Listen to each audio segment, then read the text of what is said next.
Welcome to Cybersecurity Workshops. Today we're going to talk about copying and moving files and directories. So here we are continuing our Introduction to Command Line Interface, and the course author for this course is Matthew Vogel, and so teachers, you'll find this out in the courseware repository. If you go to virginiacyberrange.org, click on the courseware button at the top, and search for command space line. You'll find this course entitled Introduction to Command Line Interface, and we are on module number 2, which is all about files and directories. So we're working with the file system, and we've talked a lot about the file system over the last several sessions, and this time we're going to talk about copying and moving files and directories. All right, so we'll jump right in here. Copying and moving files and directories using the Linux command line interface. Lesson objectives, pretty clear. We're going to copy a file in a directory, and we're going to move a file in a directory. And something that is not mentioned in these slides, but I'm going to mention here, I'm going to mention again later, is something that there's not a separate command for in Linux is the ability to rename a file or rename a directory. And it turns out that you use the move command to do those things. And I'm going to talk about that when we get there. So copying files and directories, moving files and directories, renaming files and directories. So the CP command is used to copy files and directories. CP, short for copy, the name of the original file and the name of the file that you're copying to. The CP command may require root permissions, and of course it's going to require root permissions in the case that the file is owned by root, right? So if it's a file that only the administrator can manipulate, then you have to have root permissions to do that, and you can use sudo to get those permissions. We talked about that earlier. So copying a file into the same directory is very simple. CP my new file, that's not a great name for it. My new file, that's the name of the old file, my new file, and we're copying into my new file.copy. And it's perhaps intuitive, perhaps not, that the name of the new file has to be unique. So it can't be the same as the old file. If you try to name it the same as the old file, you're going to get an error for obvious reasons, right? If you name it the same as the old file, then the command line interface is not going to be able to uniquely identify those two files when you try to manipulate them later. So file names have got to be unique.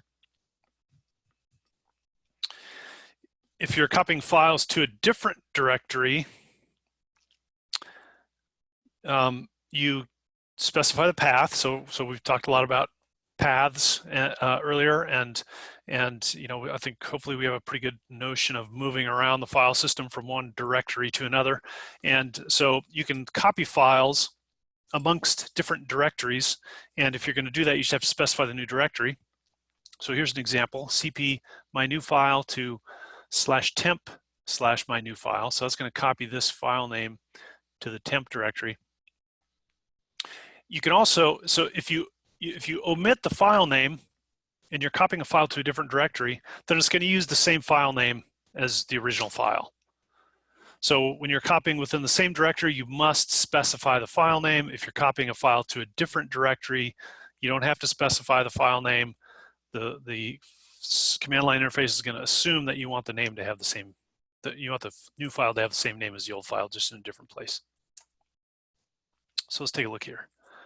I am in my /home/student folder.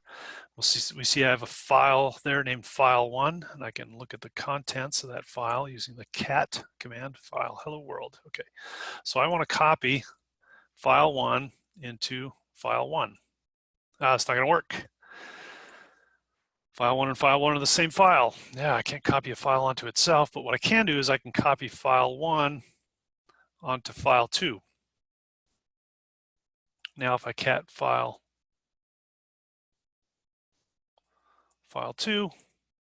contents are the same as file1.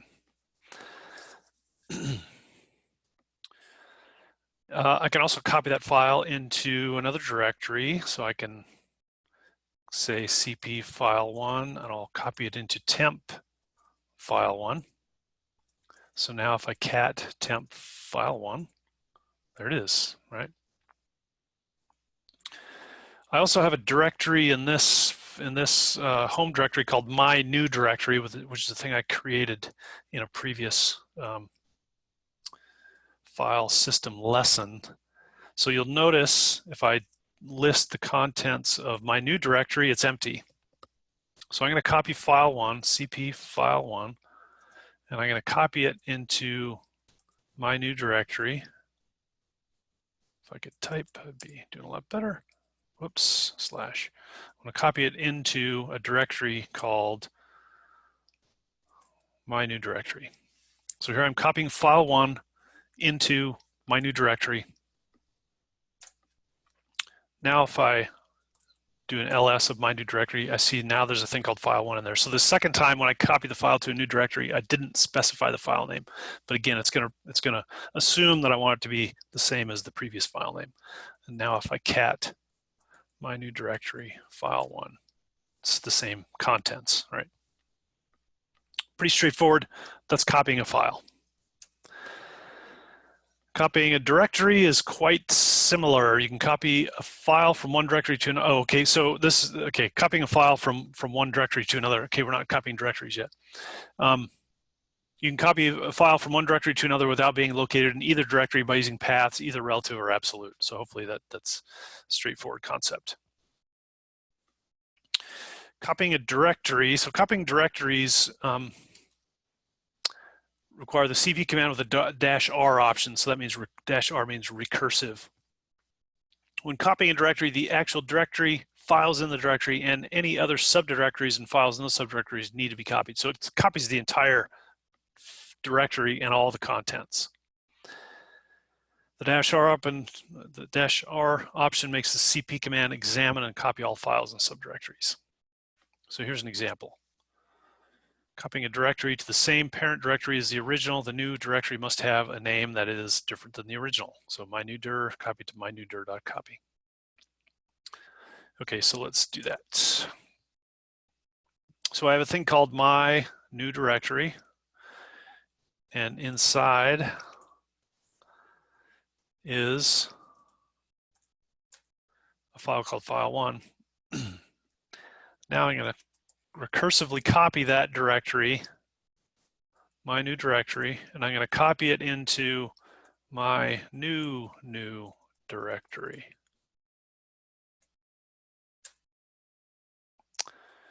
So now what I should see is I should see those two separate directories in my /home/student directory, my home directory, right? And if I do an ls of my new directory, I see that I have file1 in there. If I do an ls of my new directory, same thing. And if I cat my new directory /file1, there's the same contents. Okay, so that was a recursive copy. Did just what I wanted it to do.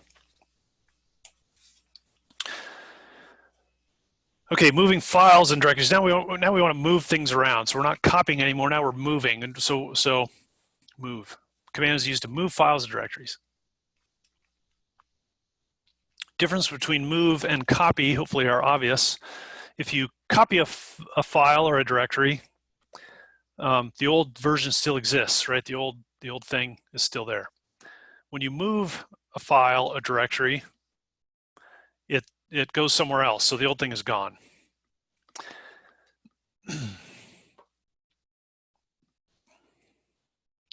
When moving a target, the file name is not needed. Move my new file to my new dir, right? So here we're moving a file into a directory. When moving a directory, subdirectories and files are moved. So you don't have to do the -r thing. You just move the directory somewhere else. And permissions are always preserved. Okay, so let's do this a little bit here. I'm going to move let's move my new directory into /temp. We're gonna take that whole directory, we're gonna move it into temp. So now if I ls, my new directory isn't there anymore. I just have my new directory. And if I ls/temp, I see there's my new directory. We'll also see that I can move file 1. Let's move file 1. And we're going to move it into my new directory. So now file 1 is not in my home directory anymore.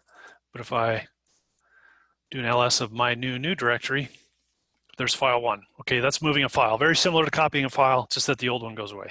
Now here's the thing that I mentioned earlier. Maybe I don't want to move something. Maybe I don't want to copy something. Maybe I just want to change the name of something. And there's no command in Linux to rename things. So let's say here I am in my new directory. I'm in home student, my new directory, and in here I have this thing called file 1. Let's say I want to change the name of file 1 to something else, like file 6. Here's how you do it. I move file 1 to file 6. What do we think that's going to do? Now I have a thing called file 6. The thing called file 1 is gone. And if I cat file 6, it's the contents of file 1. Okay, so the move command can be used to move stuff around, can also be used to rename stuff. And this works on both files and directories. You just move, you change the name, and you can put it anywhere. If you put it in the same, you can put it in the same directory where it is, you can put it somewhere else. So I could say move file 6 to temp my new directory file 8. I could do that if I want. So then if I cd temp my new directory, I do an ls there, now there's that thing called file 8, and now I can cat file 8, and it's what file 6 used to be. Before that it was the old file 1, and this file 1 is just a copy of the original file 1. Okay, hopefully that's clear. So that's copying and moving files and directories.